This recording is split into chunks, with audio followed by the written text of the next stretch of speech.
Number 14, Johnny Sweet says, is there ever a point where depression can be a sin issue? How should I view it in light of what the scripture says about worrying while being charitable towards those who are struggling? I think that we should not say that somebody's emotional state is itself a sin. So I'm depressed. That in itself, I don't want to say is a sin, but I don't want to be so clumsy with my terms here that I imply no matter how depressed you are, there is no sin related to it. That's not what I'm saying, okay? There may be sin related to it, and there may be other things related to it. Let me go back to the verse I just referenced a moment ago, though, and let's look at Jesus' example here.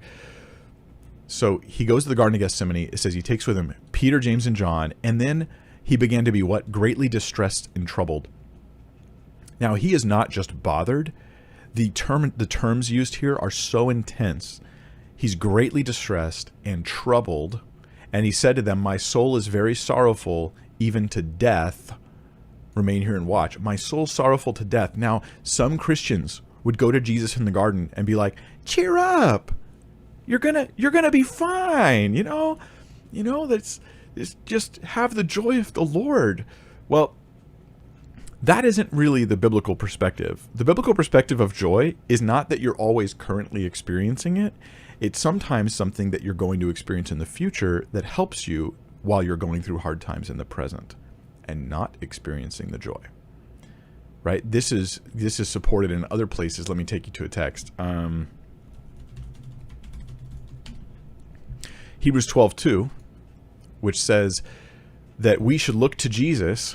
He's our example, right? The founder and perfecter of our faith, who, for the joy that was set before him, endured the cross, despising the shame, and is seated at the right hand of the throne of God. Not the joy he was experiencing in the moment, but the joy that was set before him. He knows there's a future joy, and it gets him through the hard times of the present. What I'm going to suggest is our attitude towards suffering and towards feeling down, feeling worried, feeling distressed. If we would rebuke Jesus in the garden, then we're missing something. Right, we're missing something about this.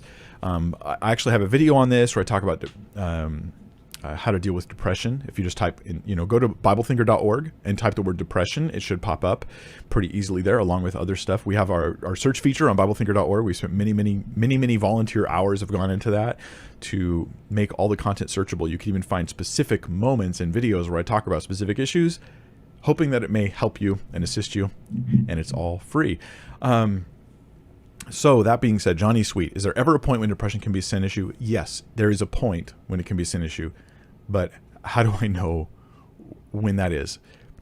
My fear is that for those in my family, in my life, my friends who suffer with depression issues, that my point when it's a sin issue is just the point at which I become irritated. And that's a fear I'm worried I will fall into. You know what? I'm just sick of your attitude. And then now it's a sin because I'm irritated by it. That would be my fear that I would fall into. So instead, I would not focus on the depression issue. I would move out and I would put emphasis on other issues. So yes, you're down and depressed, but are you obeying God in your life? That's not an issue about depression, is it? That's an issue about obedience. Ask the questions. Are you obeying God in your life? Are you avoiding all fellowship because you're down? Are you shirking your responsibilities with work and family and friends? Are you not there for your kids and your spouse because you're feeling down? These are things where depression can lead towards sin, even if itself is not sin. Jesus, as down as he was always obedient.